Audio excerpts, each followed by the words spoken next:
নমস্কার, কেমন আছো সবাই? আশা করি রাধা মাধবের কৃপায় সবাই ভালো আছো, সুস্থ আছো। ঠান্ডা তো প্রচুর পড়েছে, তবে এই ঠান্ডায় ভালো থাকলেই কি আর না থাকলেই কি, কাজকর্ম তো করতেই হবে বলো। আমাদের কলকাতায় এতটাও ঠান্ডা আমার লাগে না যে দিনের বেলায় চাদর গায়ে দিতে হয়, কিন্তু এই বছর এতটাই ঠান্ডা পড়েছে যে দিনের বেলায়ও চাদর গায়ে দিতে হচ্ছে। তো বড় ভিডিও তো একদমই দিতে পারছি না, তো ভাবলাম আজকে একটু বড় ভিডিও দেখি করতে পারি কি না, যতটা পারি ততটা করি, দেওয়ার চেষ্টা করি তোমাদেরকে। তো সমস্ত কাজকর্ম তো হয়ে গেছি, এখন হবে দুপুরে রান্নাবান্না। তো দুপুরের বাজার হাট চলে এসেছে, তো চলো কী কী বাজার আজ নিয়ে এসছে তোমাদেরকে দেখাই। এসেছে অনেক সবজি, জানো তো এই পৌষ মাসেই আমাদের মূলো খায়, তারপর মাঘ মাস পড়ে গেলে আর মূলো খেতে নেই। শ্বশুরবাড়িতে আসার পরে জেনেছি, তো সেই অনুযায়ী চলছে এখনও পর্যন্ত। মূলো নিয়ে এসছে, তার জন্য আজকে বললাম আজকে একটু মূলো এনো। আর দেখো মূলোর শাকটা এত সুন্দর কচি যে মানে কি বলবো, তো ভাবলাম আজকে মূলো শাকটাই ভাজা করবো। আর বলেছি যে শীতের শাক সবজি তো তুমি কিছুই নিয়ে আসছো না, এই শীতে বেথো শাক ওঠে, মেথির শাক ওঠে, তখন বলাতে সে লিখে নিয়ে গেল, কেননা এইসব শাক সবজি চেনে না। তো সের জন্য লিখে নিয়ে গেলে মাসিদেরকে বললে তারাই দিয়ে দেয়। তো নিয়ে এসছে যে শীতের শাক বেথো শাক, এই শীতে এই প্রথমবারেই বেথোর শাক আসলো। আর এসছে মেথি শাক। আমি বলে দিয়েছিলাম যে 2-3 রকমের শাক এনো, সকালবেলাটা তো নানান কাজকর্মে ব্যস্ত থাকি, শাক টাক বেছে ওঠার এতে আর খাওয়াও হয় না। এবার কি হয়, আগের দিনকে এনে দিলে একটু বেছে টেছে রাখলে পারে সুবিধাই হয় রান্নাটা করতে।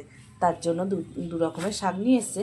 আর ভাবছি মূলো শাকটা আজকে ভেজে নেব, এত সুন্দর দেখে আর লোভ সামলাতে পারছি না আমি। আর এদিকে দেখো সুন্দর একটা ফুলকপি নিয়ে এসছে, কিন্তু দেখেছো শীতের ফুলকপি কত সুন্দর, একদম ঠাসা কপিটা। আর এই শাকের সাথে নিয়ে এসছে বেশ কিছুটা ধনেপাতা। এই ধনেপাতাকে শীতকালে ঘরছাড়া করতে একদমই চাই না, এত ভালো লাগে। আর কিছুটা নিয়ে এসছে সবজি, শীতের দেখো গাজর, দেখো একদম টাটকা ফ্রেশ গাজর বলো। আর নিয়ে এসছে কিছুটা এই যে বিট, বিট নিয়ে এসেছে একদম টাটকা। আর নিয়ে এসছে বেশ কিছুটা সিম, তবে একটু বিনস আনতে বলেছিলাম, সেটা আবার ভুলে গেছে। যাই হোক, আজকে যা শাকসবজি এনেছে এই অনেক। এই শীতের শাকসবজি দেখতে বড় ভালো লাগে আর খেতেও বড় ভালো লাগে। কিন্তু চলো, এই ফুলকপিটা এনেছে, তার জন্য কী মাছ এনেছে চলো দেখাই। আজকের মাছটাও কিন্তু খুব ভালো পেয়েছে, একদম জ্যান্ত টাটকা রুই, দেখো পিসগুলোও করেছে কিন্তু খুব ভারী সুন্দর। এই যে বলেছিল আজকে ছোট ছোট মাছ আনবো, বাটা মাছ বা ট্যাংরা মাছ ফুলকপি দিয়ে খাওয়ার জন্য। আমি বললাম ওই সব মাছ আনলে আবার ছোটো মেয়ে খেতে চায় না, বরং তুমি একটু জ্যান্ত রুই নিয়ে আসো, তাতে গোটা কয়েক পেটি পাওয়া যাবে, আর সেই পেটি দিয়েই মেয়ে খেয়ে নিতে পারবে। সেই কারণেই এই রুই মাছ আনা, তা না হলে রুই কাতলা অতটাও আমাদের ভালো লাগে না। কিন্তু কি করব বলো, মেয়ের জন্য মাঝে মাঝে তো খেতেই হয়।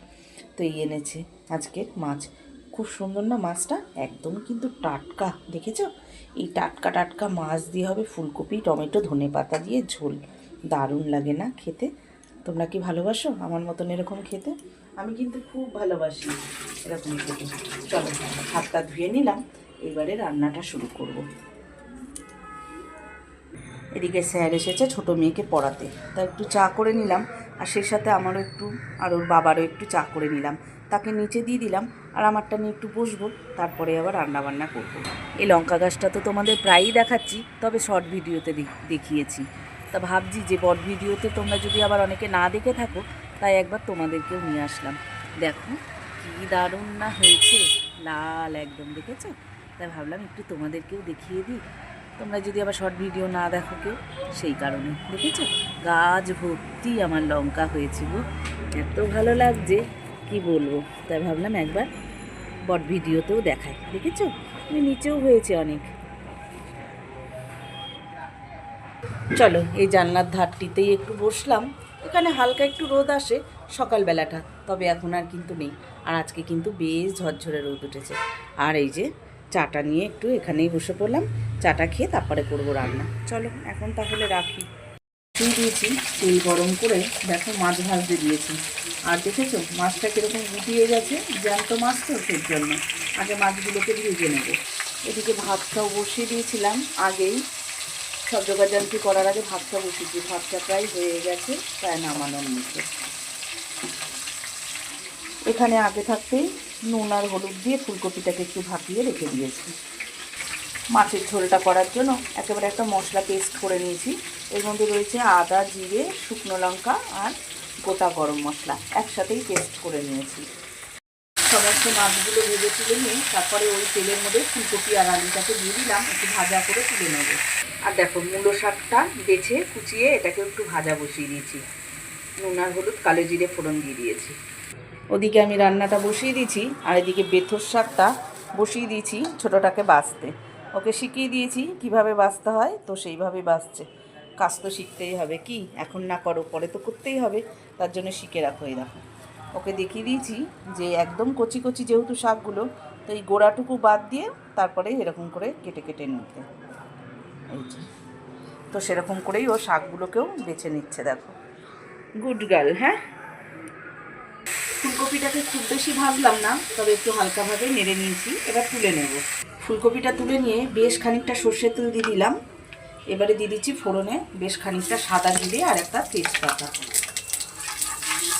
জিরেটা ভালো করে হোক, ফোড়নটা হয়ে যেতেই দিয়ে দেবো একটা পেঁয়াজ কুচানো। পেঁয়াজটাকে একটু ভালো করে নেড়ে চেড়ে নেবো। আমি রসুন দিচ্ছি না মাছের ঝোলে, তবে একটা পেঁয়াজ ফোড়নে দিলাম। একটু পেঁয়াজ না দিলে আবার কেমন ধোয়া ধোয়া লাগে, ভালো লাগে না। তো পেঁয়াজ একটা দিয়ে দিয়েছি। পেঁয়াজটা কিন্তু সুন্দর করে হয়ে গেছে। এবার যে মশলাটা বেটে রেখেছিলাম দিয়ে দিচ্ছি সেই মশলাটা। বেশ খানিকটা মশলা দিয়ে দিলাম। এবার মশলাটাকে ভালো করে একটু কষিয়ে নেব। আমি কিন্তু কোনো রসুন দিলাম না, তোমরা যদি চাও তো দিতে পারো, আমি রসুনটা দিলাম না। মশলাটাকে দিয়ে ভালো করে নেড়েছে। এবার আমি এর মধ্যে দিয়ে দেবো হলুদ গুঁড়ো। যেহেতু লঙ্কাটা বেটে দিয়েছি তাই লঙ্কা দিচ্ছি না, এবার দিয়ে দিলাম বেশ খানিকটা হলুদ গুঁড়ো। আর হলুদটা যেন তো বরাবরই আমি একটু বেশি খাই তরকারিতে, শুধু শাক সবজিতে একটু কম দিই, কেন সবুজ জিনিসটা থাকলে পরে বেশ ভালো লাগে, সেই কারণে শাকে হলুদটা কম দিই, কিন্তু তরকারিতে বেশ খানিকটা হলুদ দিই। এবার এই মশলার বাটিটা দিয়ে অল্প একটু জল দিয়ে দিলাম। দেওয়ার পরে আবারও একটু নেড়ে নেব। যাই বলো, শীতকালে কিন্তু এরকম সবজি দিয়ে, ফুলকপি দিয়ে আর যে কোনো সবজি দিয়েই মাছের ঝোল কিন্তু বেশ লাগে খেতে। মশলাটা কষিয়ে নিই। মশলাটা তো কষানো হয়ে গেছে, এবার দিয়ে দিচ্ছি একটা টমেটো। টমেটোটা দিয়েও মশলাটাকে আবারও একটু নেড়ে নেবো। টমেটোটাকে খুব বেশি গলাবো না, টমেটোটা বেশ একটু গোটা গোটা থাকবে, এরকম মাছের ঝোল কিন্তু খেতে দারুণ লাগে। এবার ফুলকপি আর আলুটা ভেজে রেখেছি সেটা ঢেলে দেবো। দেখো ফুলকপিটা আর আলুটা দিয়ে দিয়েছি। এবার ফুলকপি আর আলুর সাথে মশলাটাকে খুব ভালো করে একটু নেড়ে চেড়ে নেবো। আর ওদিকে কিন্তু ভাতের হাঁড়ির উপরে আমি জল গরম করেই রেখেছি প্রত্যেক দিনের মতন। ওই গরম জলটা ওই তরকারিতে ঢেলে দেবো। সবসময় তরকারিতে গরম জল দিলে জানো তো তরকারিতে বড় স্বাদও হয় আর ঝোলটা বেশ তাড়াতাড়ি ফুটেও যায়। এই যে ভালো করে নেড়ে করে এই গরম জলটাই কিন্তু দেবো। দেখো ফুলকপি কিন্তু মশলার সাথে খুব সুন্দর মিশে গেছে। এবার যে গরম জলটা করে রেখেছিলাম সেই গরম জলটা কিন্তু আমি দিয়ে দিচ্ছি। ঝোল যতটা লাগবে আমার ঠিক ততটা অনুযায়ী জলটা কিন্তু দেব। তো দিয়ে দিলাম। এবার ভালো করে নেড়ে চেড়ে সবজিগুলোকে সব ডুবিয়ে দেবো। তারপর একটু ঢেকে দেবো, ঝোলটা ফুটে ওঠার অপেক্ষা। তারপরে দিয়ে দেবো কিন্তু মাছগুলোকে। আর এদিকে দেখো মূলো শাকটা ভাজা হয়ে গেছে, সেটা নামিয়ে নিয়েছি। একদম কমে গেছে, এত কচি ছিল শাকটা, লোভ সামলাতে পারলাম না জানো তো, তার জন্য ভেজেই নিলাম। আর এদিকে দেখো মাছের ঝোলটা তো ফুটেই গেছে প্রায়। তো এবারে মাছগুলো দিয়ে দিচ্ছি, কেন মাছগুলো তো ঝোলের মধ্যে ফুটবে, তার মধ্যে নুন মশলাটা ঢুকবে, সেই কারণে মাছগুলোকেও দিয়ে দিলাম। এবার মাছগুলোকে ভালোভাবে ডুবিয়ে দেবো ঝোলের মধ্যে। দেওয়ার পরে আবারও বেশ কিছুক্ষণ ঢাকা দিয়ে রাখবো, যাতে ফুলকপি আলুটাও সেদ্ধ হয়ে যায় আর মাছের মধ্যে নুন মশলা ঢুকে যায়। তবে ফুলকপি আলুটা আগে থাকতেই ভাপিয়ে নিয়েছি, তাই সেদ্ধ হতে খুব একটা সময় কিন্তু আমার লাগবে না। চলো এইবারে মাছের ঝোলটা আবারও ঢাকা দিয়ে দেবো। আর চলো ওদিকে মেয়ে শাক বাছছে, ওর হাতে হাতে আমিও কটা বেছে দিই। মাছের ঝোলটা কিন্তু আমার রান্না হয়ে গেল। তোমরা কি একটা জিনিস লক্ষ্য করেছ, যেটা আমার হঠাৎ করেই মনে পড়লো? তবে না দিলেও অসুবিধা নেই, আমি ফুলকপিটা ভাজার সময় বেশ কিছুটা লবণ কিন্তু দিয়েছিলাম। তো ঝোলটা একটু চিপকে দেখলাম যে একটু কম আছে, তার জন্য আরও একটু হলুদ আমি নুন আমি দিয়ে দিলাম। এবার এই যে কড়াইটা ধরে একটু নাড়া দেব, তাহলে পরে ঝোলটার মধ্যে নুনটা ভালো করে মিশে যাবে কিন্তু। আর এই যে ঝোলের মধ্যে ডুবিয়ে দিলাম ভালো করে। তবে লবণটা আজকে আমি ভুলে গেছিলাম, বুঝেছো? তো আবার লবণটা তোমাকে দেখিয়ে দিলাম, তবে না দিলেও চলতো দেখলাম।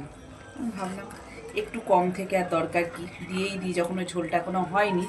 আর বন্ধুদেরকেও দেখিয়ে দিই, নাহলে তো অনেকে দেখবে যে আমি লবণটা তো দিইনি, তাই তো ভুল হয়ে গেছে। চলো লবণটা দিয়ে দিলাম। আর মাছের ঝোলটাও কিন্তু আমার রান্না হয়ে গেছে। সব শেষে এবার ধনেপাতা কুচিটা দিয়ে তারপরেই মাছের ঝোলটা কিন্তু নামিয়ে দেবো, দেখেছো? আর যেহেতু মেয়ের সাথে ওদিকে 7টা বাজতে গেছিলাম, তাই ঝোল আমার অনেকটাই কিন্তু শুকিয়ে গেছে, তো অসুবিধা নেই, এতেই হয়ে যাবে। চলো এবার মাছের ঝোলটাকে নামিয়ে নেব। এই দেখো মাছের ঝোলটা নামিয়ে নিয়েছি, দেখতে কিন্তু বেশ লাগছে, তাই না? তো এই হলো আজকের রান্না। শাকটা এবার বানাবো, সেটা তোমাদের দেখাচ্ছি না, তবে ভিডিওটা আমি এখানে শেষ করছি।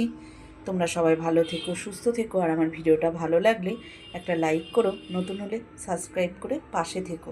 চলো আজকের মতন এই পর্যন্তই।